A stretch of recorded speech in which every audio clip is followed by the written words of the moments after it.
नमस्कार दोस्तों, आज हम लेके आए हैं उपकार का प्रैक्टिस सेट 2। प्रैक्टिस सेट 1 हमने करा दिया था और आज हम देखेंगे कि प्रैक्टिस सेट 2 देखेंगे। इसका पार्ट 1 मैंने करा दिया।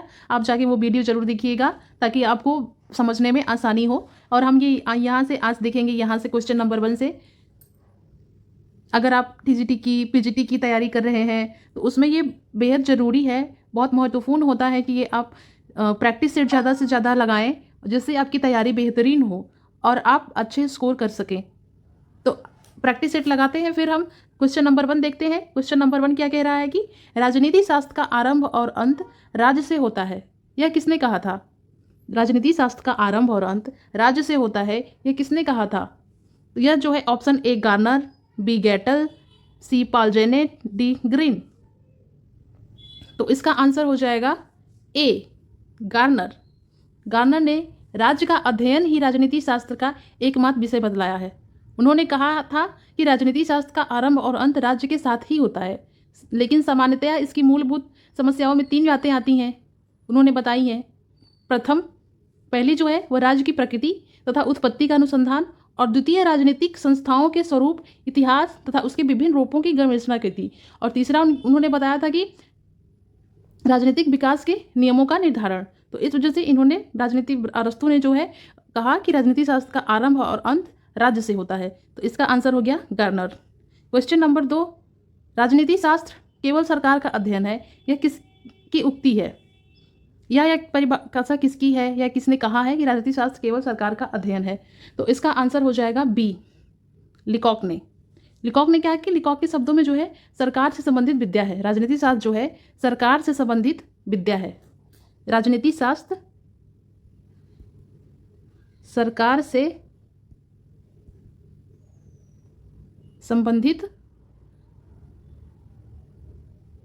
विद्या है, ये किसने कहा? लिकॉक ने। राजनीति शास्त्र सरकार से संबंधित विद्या है, राजनीति शास्त्र केवल सरकार का अध्ययन है, ये लिकॉक ने कहा।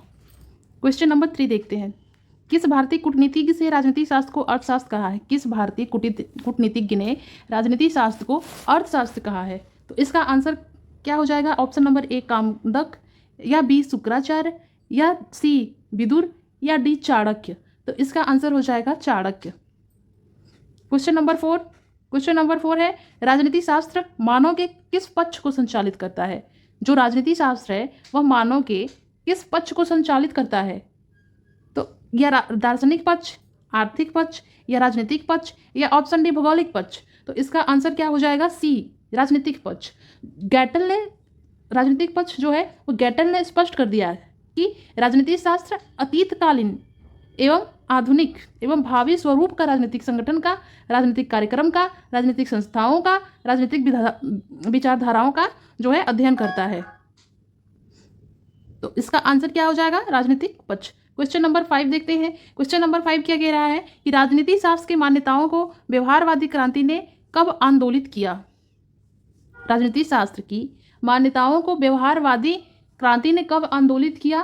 तो इसका आंसर क्या होगा? ए प्रथम विश्व युद्ध के बाद, बी द्वितीय विश्व युद्ध के बाद, सी 1960 के दशक में, या डी 1990 के दशक में। तो इसका आंसर क्या हो जाएगा? जो है कि राजनीति शास्त्र की जो मान्यताएं हैं लोकहित की कसौटी पर प्रथम विश्व युद्ध के दौरान गलत सिद्ध हो गई। जो 1914 से 1919 में हुआ था प्रथम विश्व युद्ध, और दोबारा ये पौराणिक राजनीतिक मान्यताएं जो है 1939-1945 में लोकहित की कसौटी पर सही साबित नहीं हो पाई। तो द्वितीय विश्व युद्ध के बाद व्यवहारिक क्रांति के आलोक में राजनीति का अध्ययन प्रारंभ कर दिया गया। इसलिए इसका आंसर क्या हो जाएगा? जो है द्वितीय विश्व युद्ध के बाद। क्वेश्चन नंबर 6 देखते हैं कि व्यवहारवादी क्रांति ने राजनीति शास्त्र में ढांचा के अध्ययन को कहां तक बढ़ाया? क्वेश्चन नंबर 6 क्या है कि व्यवहारवादी क्रांति ने राजनीतिक शास्त्र में ढांचा के अध्ययन को कहां तक बढ़ाया? ए प्रक्रिया के अध्ययन तक, बी नैतिक क्रियाकलापों के अध्ययन तक, सी आर्थिक क्रियाकलापों के अध्ययन तक, या डी राजनीतिक क्रियाकलापों के अध्ययन तक। तो इसका आंसर क्या हो जाएगा? ए प्रक्रिया के अध्ययन तक। व्यवहारवादी क्रांति जो है प्रक्रिया के अध्ययन तक बढ़ाया। क्वेश्चन नंबर 7, राज्यविहीन समाज का अर्थ है?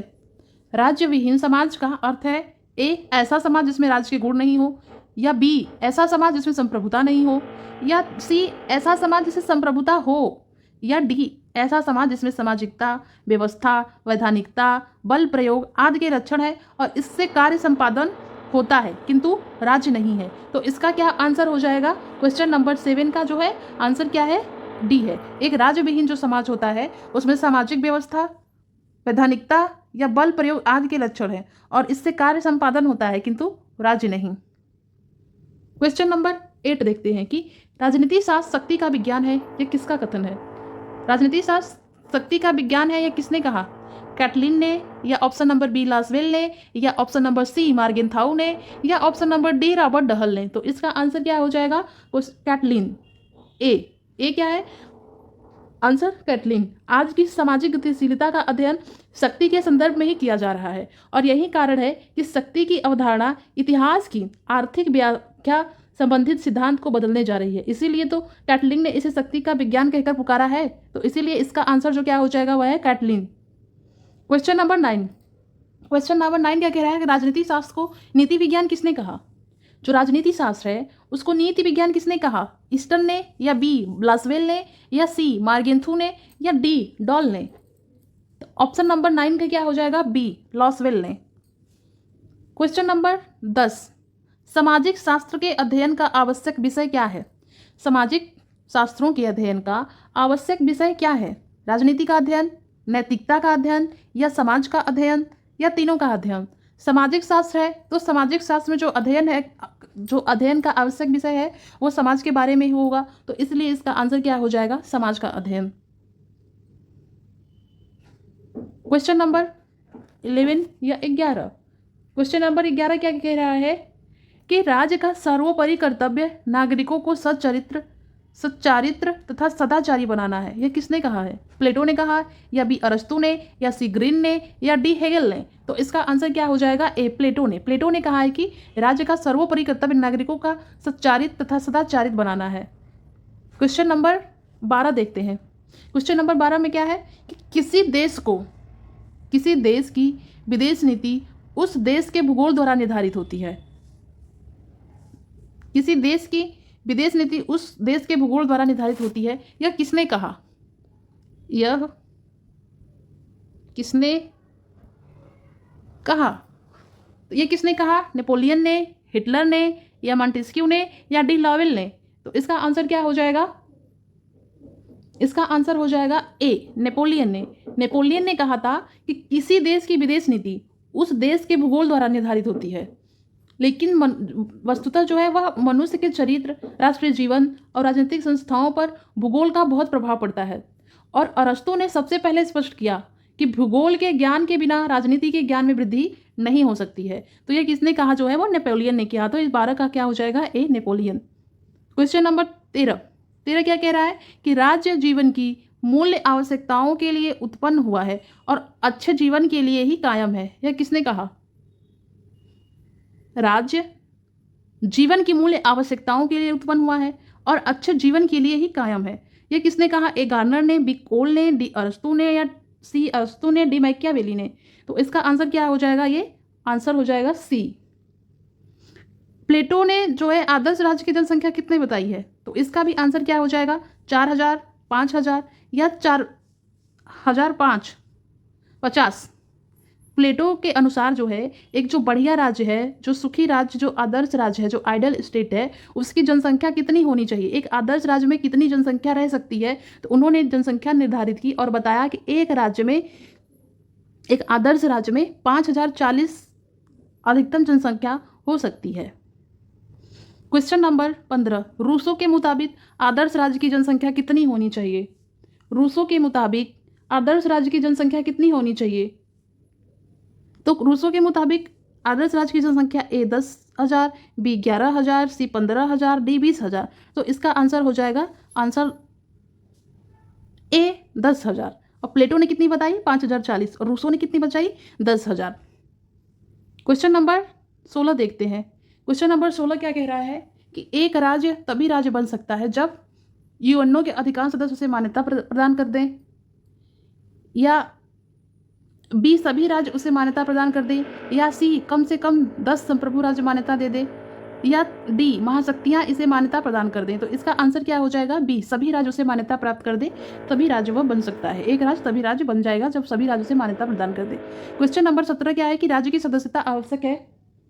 राज्य की सदस्यता आवश्यक है। राज्य की सदस्यता आवश्यक है, ऐच्छिक है, अनावश्यक है या अवांछनीय है। तो इसका आंसर क्या हो जाएगा? बी, राज्य की जो सदस्य है वह ऐच्छिक है। क्वेश्चन नंबर 18 देखते हैं। राज्य के 4 आवश्यक तत्व हैं। संप्रभुता, धर्म, भूमि, जनसंख्या या जनसंख्या, भूमि, सरकार, संप्रभुता। तो इसका क्या आंसर हो जाएगा? पढ़ने से ही समझ में आ गया कि बी। सीख के क्या? जनसंख्या, राष्ट्रीय, भूमि, सरकार, ये नहीं हो सकता। भूमि, सरकार, जनसंख्या, सैन्य बल नहीं हो सकता, ये भी नहीं हो सकता। तो आंसर क्या हुआ? ये। इसमें से कौन सा कथन, इसका देख लेते क्या है कि राज्य की विभिन्न परिभाषाओं के आधार पर लगभग सभी विद्वान एकमत हैं कि इसके राज्य के जो 4 आवश्यक तत्व हैं उसमें जनसंख्या, भूभाग, सरकार एवं संप्रभुता, यही 4 जो है इसके अनिवार्य तत्व होने चाहिए। जनसंख्या, भूमि, सरकार, संप्रभुता। क्वेश्चन नंबर 19, इसमें से कौन सा कथन सही है? कौन सा कथन सही है? तो हो जाएगा 19 का क्या? ए, व्यक्ति को राज्य के प्रति वफादार रहना पड़ता है। या बी, व्यक्ति राज्य के प्रति वफादार रह सकता है किंतु उसे सरकार के प्रति वफादार रहना पड़ता है। या सी, व्यक्ति को संसद के प्रति वफादार रहना पड़ता है। या डी, व्यक्ति को उच्चतम न्यायालय के प्रति वफादार रहना पड़ता है। तो क्या आंसर हो जाएगा इसका? ए, व्यक्ति को राज्य के प्रति वफादार रहना पड़ता है। क्वेश्चन नंबर 20 देखते हैं। अरस्तु के अनुसार राज्य एक क्या है? अरस्तु के अनुसार राज्य एक दैवी संस्था है, राज्य कृत्रिम संस्था है, या सी, राज्य शक्ति द्वारा निर्मित संस्था है, या डी, राज्य प्राकृतिक संस्था है। तो इसका आंसर क्या हो जाएगा? राज्य डी। बीस का क्या हो जाएगा? डी, राज्य जो है प्राकृतिक संस्था है। राज्य की भूमि के अंतर्गत शामिल है ए, जमीन, बी, भूमि और समुद्र, सी, भूमि, नदी और पहाड़, या डी, भूमि, क्षेत्रीय जल और नभ। तो इसका क्या आंसर हो जाएगा? किसका? डी, भूमि, क्षेत्रीय जल और नभ। क्वेश्चन नंबर 22, किसने कहा था कि राज्य परिवार का विस्तार है? किसने कहा था कि राज्य परिवार का विस्तार है? ए, न्यूटन, बी, लॉक, सी, प्लेटो, डी, अरस्तु। तो अरस्तु का कहना है कि मनुष्य एक सामाजिक प्राणी है और पहले समाज के अंतर्गत एक से अधिक मनुष्यों का या एक हानि लाभ के अंतर्गत जीवन बसर करना एक परिवार था, और जब कई परिवार एक साथ मिलकर रहने लगे तो वह राज्य कहलाया। तो इसीलिए अरस्तु ने कहा था कि राज्य परिवार का जो है वह विस्तार है। तो इसलिए इसका आंसर क्या हो गया? डी, अरस्तु। इनमें से कौन सा सत्य है? राज्य व्यक्ति से पहले की संस्था है, राज्य समाज से पहले की संस्था है, या समाज राज्य से पहले की अवस्था है, या इनमें से कोई नहीं। तो इसका आंसर क्या हो जाएगा? सी, समाज राज्य से पहले की अवस्था है। क्वेश्चन नंबर 24 देखते हैं। किसने राज्य की परिभाषा दी है? तो किसने राज्य की परिभाषा दी है? अरस्तु ने, न्यूसन ने दी? नहीं। बर्गेस ने दी? नहीं। हॉबहाउस ने दी? नहीं। राज्य की परिभाषा किसने दी? अरस्तु ने दी। धर्मनिरपेक्ष राज्य है, अधार्मिक, धर्म विरोधी दी, धर्म सहित, जिसका अपमान धर्म नहीं हो, जिसका अपना धर्म नहीं हो। तो इसका आंसर क्या हो जाएगा? डी, धर्मनिरपेक्ष राज्य क्या है? जिसका कोई अपना धर्म नहीं है। क्वेश्चन नंबर 26 देखते हैं क्या कह रहा है कि population must be sufficient to provide a governing body and number of person to be governed and of course sufficient to support a state organization। ये किसकी उक्ति है? ये किसने कहा है? तो ये जो है 26 का जो आंसर हो जाएगा क्या हो जाएगा? ए, लास्की ने, बी, गार्नर ने, या सी, ब्लंचली ने, या डी, लीकॉक ने। तो इसका आंसर हो जाएगा बी, गार्नर ने कहा है। ए।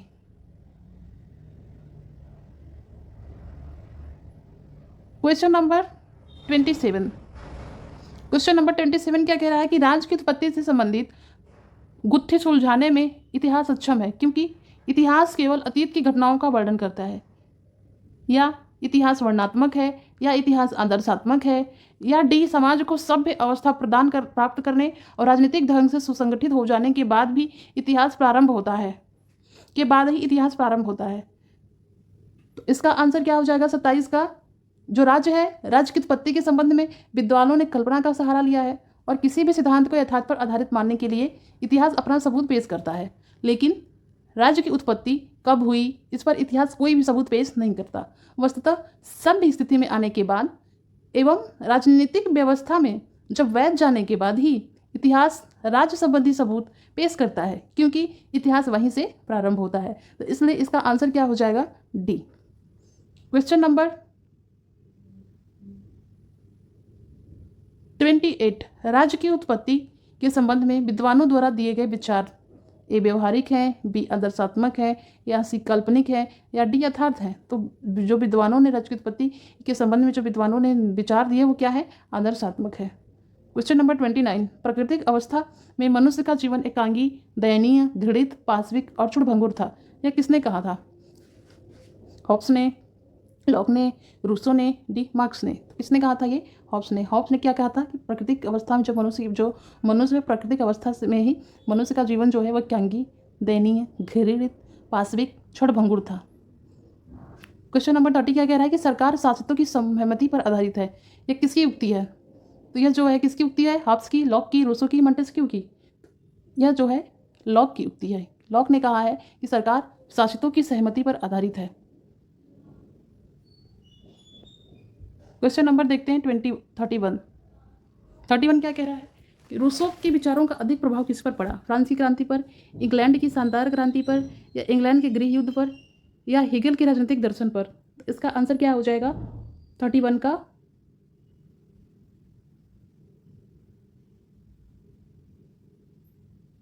ए, फ्रांस की क्रांति। रूसो के विचारों का अधिक प्रभाव किस पर पड़ा? फ्रांस की क्रांति पर। क्वेश्चन नंबर 32 क्या कह रहा है कि रूसो ने सामाजिक समझौते के सिद्धांत का वर्णन किस पुस्तक में किया?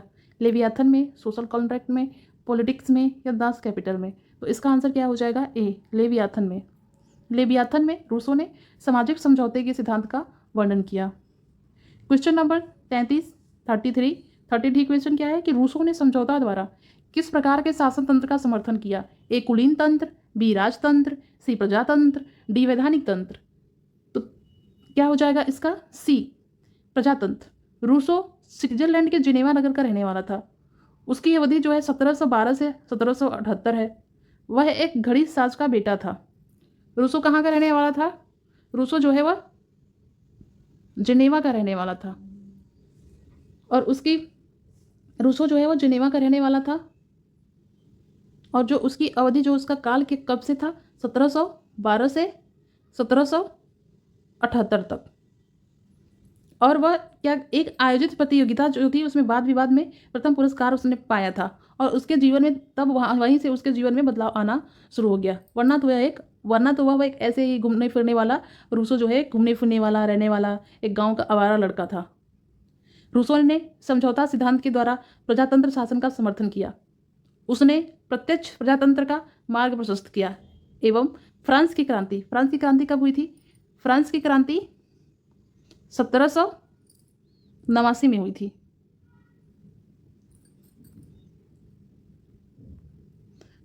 फ्रांस की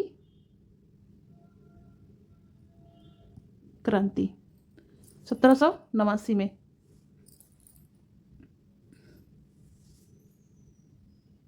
और 17 रूसों को जो प्रभावित किया वो क्या थी? फ्रांस की क्रांति ही थी। क्वेश्चन नंबर 34 क्या कह रहा है कि रूसो के मुताबिक प्राकृतिक अवस्था का क्या स्वरूप था? नैसर्गिक शांति की अवस्था थी, युद्ध और संघर्ष की अवस्था थी, आदर्श बर्बर अवस्था थी, या पूर्णतः जंगली तथा बर्बर अवस्था थी? तो आंसर क्या हो जाएगा? रूसो जो है प्राकृतिक अवस्था जो क्या बोलते हैं रूसो, वो कहते हैं कि मनुष्य जो है प्राकृतिक अवस्था में परम आनंद तथा सुख की थी। मनुष्य का जो प्राकृतिक अवस्था है वो परम आनंद का था, सुख का था, और वह जीवन स्वावलंबी एवं आदर्श था। उसके बाद व्यक्ति संपत्ति न होने से विषमता का अभाव था, और प्राकृतिक कानून नियम का आधार वृद्धि नहीं था, किंतु सहज भावना से तथा अनुभूति से पैदा होने वाली सामाजिकता थी। प्राकृतिक अवस्था में जो है रूसो कहते हैं कि प्राकृतिक अवस्था में लोगों को प्राकृतिक अधिकार प्राप्त थे, स्वेच्छा से इनका उपभोग करते थे, और निजी संपत्ति के निर्माण में सामाजिक विषमता को पैदा किया रूसो ने। तो इसका आंसर क्या हो जाएगा? ए, नैसर्गिक शांति की अवस्था थी। रूसो के अनुसार क्या है कि नैसर्गिक और शांति की अवस्था थी। क्वेश्चन नंबर 35 लॉक के अनुसार शासक समझौते का पक्षधर नहीं था, वह समझौते का पक्षधर था, या समझौता केवल एक हुआ या डी शासक निरंकुश बना? तो इसका आंसर क्या हो जाएगा? बी, वह समझौते का पक्षधर था। लॉक क्या थे? वह समझौते के पक्षधर थे। क्वेश्चन नंबर 36 क्या कह रहा है कि तुलनात्मक राजनीति किसे कहते हैं? एक निर्णय प्रक्रिया की तुलना जब दूसरे तरह के निर्णय प्रक्रिया से की जाती है तो उसे तुलनात्मक राजनीति कहते हैं। या बी, दो राजनीतिज्ञों के तुलनात्मक अध्ययन को तुलनात्मक राजनीति कहते हैं। या सी, दो देश के बीच राजनीतिक संबंधों को तुलनात्मक राजनीति कहते हैं। या डी, एक जैसी राजनीतिक प्रक्रिया को दूसरे तरह की राजनीतिक क्रियाओं से तुलना को समझने के लिए व्यवस्थित विश्लेषण द्वारा सामान्यीकरण के लिए जो प्रयास किया जाता है उसी प्रयास को तुलनात्मक राजनीति कहते हैं। तो इसका आंसर क्या हो जाएगा 36 का? जो 36 का आंसर है वो हो जाएगा डी। क्वेश्चन नंबर 37 क्या कह रहा है कि एक तुलनात्मक राजनीति से हमें क्या मिलता है? विभिन्न स्तरों पर घटने वाली राजनीतिक घटनाओं का ज्ञान। या बी, किसी देश में घटने वाली घटनाओं का ज्ञान। या सी, दो देशों के बीच होने वाले युद्ध का ज्ञान। या डी, विश्व में माने जाने वाले धर्मों का ज्ञान। या कौन सा आंसर होगा इसमें से 37 का? कमेंट करके आप बताएं। 37 का क्या होगा? ए, विभिन्न स्तरों पर घटने वाली राजनीतिक घटनाओं का ज्ञान। तुलनात्मक राजनीति से विभिन्न स्तरों पर घटने वाली राजनीतिक घटनाओं का हमें ज्ञान मिलता है। क्वेश्चन नंबर 38, अभिजन वर्ग को राजनीति की समग्रता को समझने में मदद मिलती है। ये किसने कहा? यह अभिजन वर्ग को राजनीति की समग्रता को समझने में मदद मिलती है। किससे? सांस्कृतिक खोज से, व्यावसायिक व्यवहार से, ऐतिहासिक खोज से, या तुलनात्मक राजनीति से? तो इसका आंसर हो जाएगा डी, तुलनात्मक राजनीति से। आज के लिए इतना ही। नेक्स्ट क्लास में हम क्वेश्चन नंबर 39 से देखेंगे। Question number 39